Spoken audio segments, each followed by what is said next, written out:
জীবনের শেষ অধ্যায়ে আজ বড়ই অসহায় বাংলা টিভি সিরিয়ালের অতীব প্রিয় বর্ষিয়ান অভিনেত্রী বাসন্তী চট্টোপাধ্যায়। বেশ কদিন আগেই তার কোমায় চলে যাবার খবরটা সামনে এলে ভেঙে পড়ে অনেক দর্শক। তবে এবার যা কিছু সামনে এলো তা শুনলে চোখে জল আসতে বাধ্য। এখনও হসপিটালে ভর্তি অভিনেত্রী, আইসিইউতে রাখা হয়েছে ওনাকে। জানা গেছে তার একটি কিডনি বিকল হয়ে গেছে। মাঝে কোমায় চলে যান, তবে বর্তমানে চিকিৎসায় সাড়া দিচ্ছেন তিনি।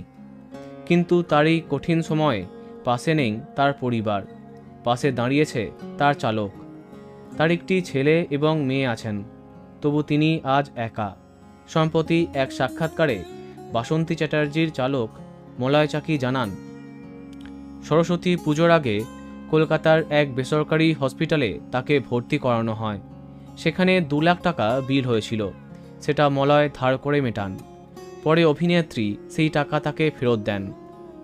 এদিন মলয় চাকি আরও জানান যে বাসন্তী দেবীর শরীর মাঝে মধ্যেই ফুলে যায়, শরীরে জল জমে যায় কিডনির জন্য। একটা কিডনি একদম খারাপ হয়ে গেছে, এমনটাই জানিয়েছেন তিনি। এছাড়া অন্যান্য রোগ তো আছেই। তিনি এদিন অভিযোগের সুরে জানান, বাসন্তী চট্টোপাধ্যায়ের জামাই এবং ছেলে বউ একদিন দেখা করতে আসেন, ব্যাস ওই পর্যন্তই।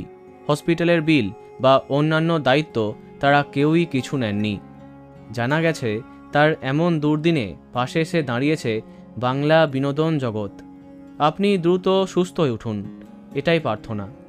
বন্ধুরা, ভিডিওটি এইটুকুই। বাংলা বিনোদনের অন্যান্য আরও খবর পেতে সাবস্ক্রাইব করো কারেন্ট পজ। ধন্যবাদ।